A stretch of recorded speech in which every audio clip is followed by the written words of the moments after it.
अस्सलाम वालेकुम दोस्तों। कुछ साल पुरानी बात है कि सेनेट के इंतखाबात हो रहे थे और पोलिंग का वक्त ख़त्म होने से तकरीबन 15 मिनट पहले एक रुकन असम्बली वोट डालने आए और वोट डाले बगैर ही वापस चले गए। जब हमने उनसे बाद में वजह पूछी कि आखिर उन्होंने वोट क्यों नहीं डाला तो उन्होंने इसकी बड़ी हैरान कुन वजह बताई।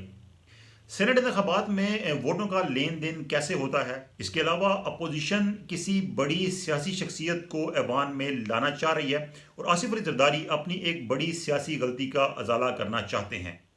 ये तमाम तफसीलात हम आपको बताएंगे आज की वीडियो में। मैं हूं सरफराज राजा। आप मौजूद हैं हमारे साथ हमारे यूट्यूब चैनल पर और अगर आपने हमारा चैनल सब्सक्राइब नहीं किया तो उसको भी सब्सक्राइब कर लीजिएगा। तो दोस्तों, 2003 में परवेज मुशर्रफ के दौर में पहली बार सेनेट के इंतखाबात हुए तो डेरा इस्माइल खान से ताल्लुक़ रखने वाले एक बाप और बेटा गुलजार अहमद खान और वकार अहमद खान दोनों खैबर पख्तूनख्वा असम्बली से सेनेट के रुकन मुंतखब हुए। उन्होंने आज़ाद उम्मीदवार की हैसियत से इंतखाबात में हिस्सा लिया और असम्बली में सबसे ज़्यादा वोट हासिल किए। ये नतीजा काफ़ी हैरानकुन था क्योंकि आपको मालूम है कि सेनेट के जो इंतखाबात होते हैं उसमें होता क्या है। उसमें होता यह है कि कौमी असम्बली में तो तमाम सूबों की आबादी के तनासब से नशिस्तें होती हैं और पंजाब चूँकि बड़ा सूबा है तो पंजाब की सबसे ज़्यादा नशिस्तें हैं और बलूचिस्तान चूँकि सबसे ज़्यादा छोटा सूबा है आबादी के तनासब से तो उसकी सबसे कम नशिस्तें हैं। लेकिन सेनेट में होता यह है कि सेनेट के तमाम जो सूबों की नशिस्तें हैं उनकी तादाद बराबर है चूँकि एक फेडरेटिंग यूनिट है सेनेट और इसे एक फेडरेशन की अलामत कहा जाता है। तो इसमें तमाम सूबों की बराबर नुमाइंदगी रखी गई है। तो इसमें होता यह है कि जो छोटा सूबा है जैसे कि बलूचिस्तान की असम्बली के सबसे कम वोट हैं तो जितने बलूचिस्तान की असम्बली के वोट होते हैं उतने ही वोट तमाम असम्बलियों को दिए जाते हैं। अगर 65 वोट बलूचिस्तान असम्बली के हैं तो 65 वोट ही पंजाब असम्बली के होंगे। अगरचे पंजाब असम्बली के अरकान की तादाद बहुत ज़्यादा है तो उस तनासब से 65 पर डिवाइड करके जितने अरकान बनते हैं उतना जो है वो पंजाब असम्बली के अरकान का एक वोट काउंट होता है। तो इसी तरह तमाम सूबों पर यह फार्मूला इंप्लीमेंट होता है। तो इस तरह इससे पहले हम बात करें तो फाटा की जो कुल नशिस्तें थी सेनेट की वो 8 नशिस्तें थी और जो 12 अरकान कौमी असम्बली थे वो इन 8 नशिस्तों पर अरकान का इंतखाब करते थे। तो यूं एक रुकन को मुंतखब होने के लिए 3 से 4 वोटों की ज़रूरत होती थी। अगर किसी के पास 4 वोट हैं तो उसकी सेनेट की मेंबरशिप पक्की होती थी और 3 वोटों पर भी वो जीत सकता था लेकिन उसमें चांस था कि वो हार भी सकते हैं। तो सबसे ज़्यादा बड़ी बोली जो लगती थी वो सेनेट के इंतखाबात में लगती थी फाटा के इलेक्शंस के लिए और उसमें जो वोट बिकते थे उनकी जो मालियत थी वो करोड़ों में होती थी।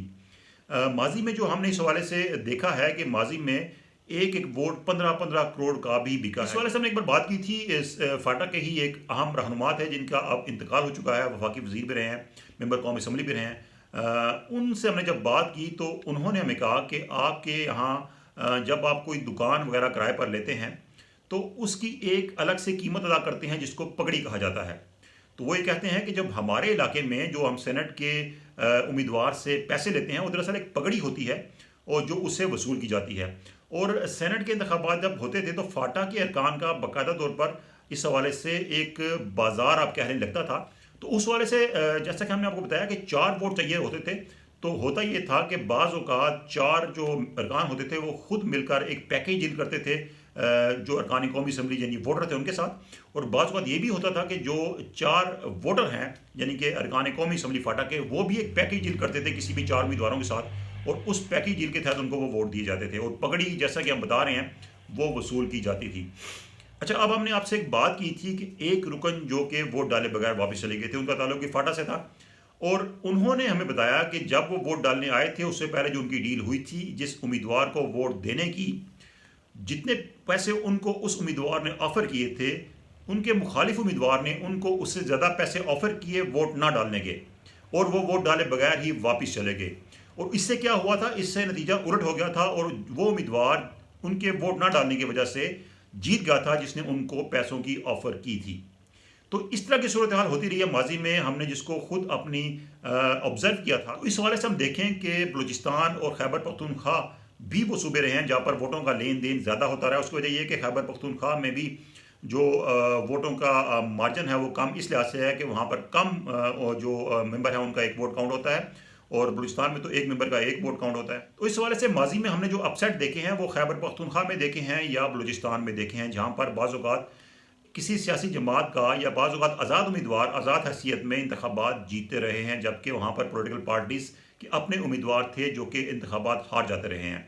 तो ये सूरत हाल माजी में होती रही है। इस हवाले से अगर देखें तो सिंध में ये सूरत हाल कम इसलिए रही कि माजी में आसिफ अली जरदारी, आपको मालूम है कि वो एक जो अफाम व तफहीम की सियासत थी उसके बड़े कायल थे, और अक्सर वो ये करते थे कि जो उनकी साथ दूसरी जमात थी MQM, तो इस हवाले से MQM और पीपल्स पार्टी आपस में तय कर लेते थे कि उनके कितने कितने उम्मीदवार जो हैं उनके जीतेंगे उनके सीटों के हिसाब से सूबाई असम्बली में, तो उतने उम्मीदवारों को सामने ले आते थे और बिला मुकाबला उनका इंतखाब हो जाता था। तो यूं ये इम्कान बाकी नहीं रहता था कि कोई उम्मीदवार उस जमात का हार जाएगा और कोई अपसेट होगा। तो अगर हम पंजाब की बात करें तो पंजाब में सूरत हाल मुख्तलिफ इसलिए है कि पंजाब में तकरीबन 40 से ज़्यादा वोट चाहिए होते हैं किसी भी उम्मीदवार को सेनेटर मुंतखब होने के लिए, और इतनी बड़ी तादाद में अरकान की हमायत हासिल करना खासा मुश्किल रहता है। अगरचे पंजाब में कुछ ऐसे अपसेट्स हुए हैं माजी में कि कुछ उम्मीदवार आ गए थे जो कि जिनकी पार्टी स्टैंड नहीं कर रही थी इतने ज़्यादा वोटों के साथ, या किसी आज़ाद कैपेसिटी में कोई उम्मीदवार जीता था, तो उसमें सूरत हाल ये सामने आई कि उनके अपने कुछ ताल्लुकात थे अरकान के साथ, उसमें उनको वोट पड़ते रहे, या उनकी अपनी जो सियासी जमातें थी उनकी तरफ से उनको कुछ एडजस्टमेंट की गई जिसके तहत वो जीते रहे। तो पंजाब में ये सूरत हाल इतनी ज़्यादा नहीं रही जितनी ख़ास तौर पर फाटा में, खैबर पख्तूनख्वा में, बलूचिस्तान में रही है। तो पैसा चलता है यकीनी तौर पर। सेनेट के इंतखाबात में बहुत से लोग कोशिश करते हैं कि वो पैसा देकर सेनेटर मुंतखब हो जाए। ये तमाम तर सूरत हाल इस बार भी ऐसी नज़र आ रही है कि अपसेट्स जो होंगे वो तमाम असम्बलियों में होते हुए नज़र आ रहे हैं, और इसलिए जो कैलकुलेशन की जा रही है सियासी जमातों की तरफ से उसमें कुछ मार्जिन रखा जा रहा है कि सीटें ऊपर नीचे हो सकती हैं। अच्छा, इसके अलावा हम बात कर रहे थे कि अपोजिशन की कोशिश है कि किसी बड़ी शख्सियत को सेनेट में लाया जाए। तो इस हवाले से इतलात हैं कि साबिक वज़ीर-ए-आज़म यूसुफ रज़ा गिलानी को पीपल्स पार्टी ऐवान बाला में लाना चाह रही है। अब ऐवान बाला में इंतखाब के लिए पंजाब में पीपल्स पार्टी के पास नंबर बिल्कुल मौजूद नहीं, उनकी इतनी सीटें नहीं कि वो अपना रुकन मुंतखब करा सकें। तो इसमें दो ऑप्शंस थे जिन पर गौर हो रहा था। एक ही ऑप्शन था कि उनको सिंध के सीट से उनको मुंतखब करा लिया जाए, लेकिन हमें ये मालूम हुआ है कि यूसुफ रज़ा गिलानी इस पर तैयार नहीं कि वो सिंध से सेनेटर बने, और इसके बाद कोशिश ये भी हो रही है कि ऐसी एडजस्टमेंट की जाए नून लीग के साथ कि नून लीग को पीपल्स पार्टी अकोमोडेट कर दे सिंध में, और नून लीग सपोर्ट करे यूसुफ रज़ा गिलानी की पंजाब में, और वो सेनेटर मुंतखब हो जाएं। अब उनको सेनेट में लाने का जो सबसे बड़ा एक मकसद है वो पीपल्स पार्टी की तरफ से हमें मालूम हुआ है कि आसिफ अली जरदारी जो हैं उनको इस बात का एहसास है, बल्कि एक बार एक मुलाकात में हमने उनसे पूछा भी था कि सादिक संजरानी को जो आपने हमायत की और उनको चेयरमैन सेनेट बनवाया तो क्या आपकी गलती थी? तो उसका उन्होंने दबे लफ्ज़ों में इतराफ़ किया था कि बाज़ औक़ात सियासी सतह पर आपकी कैलकुलेशंस गलत हो जाती हैं।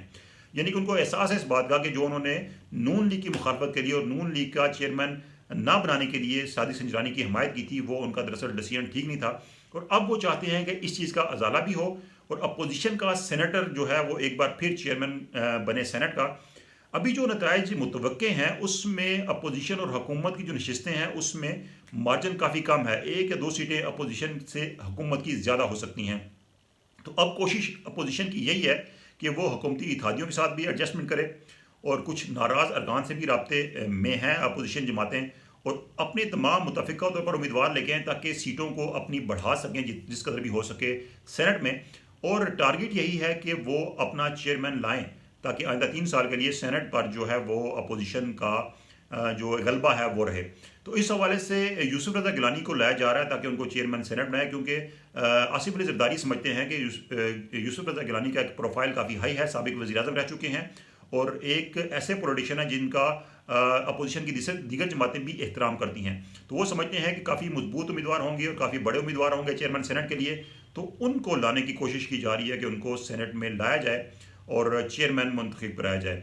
तो इस हवाले से भी डेवलपिंग स्टोरीज़ हैं, मुख्तलिफ चीज़ें सामने आ रही हैं और डिस्कशन भी हो रही है। मुख्तलिफ जो अपोजिशन की जमातें हैं आपस में इत्तेफाक राय पैदा करने की कोशिश कर रही हैं कि किस तरीके से चीज़ों को आगे लेकर चला जाए, लेकिन अपोजिशन की पूरी कोशिश है कि पूरी तरीके से भरपूर तरीके से वो सेनेट में जाएँ, सेनेट के इंतखाबात में जाएँ और इस इंतखाबात में एक हैरानकुन कामयाबी हासिल करें, सरप्राइज़ दें हुकूमत को और अपना चेयरमैन आइंदा 3 साल के लिए मुंतखब कराने में कामयाब हो जाएँ।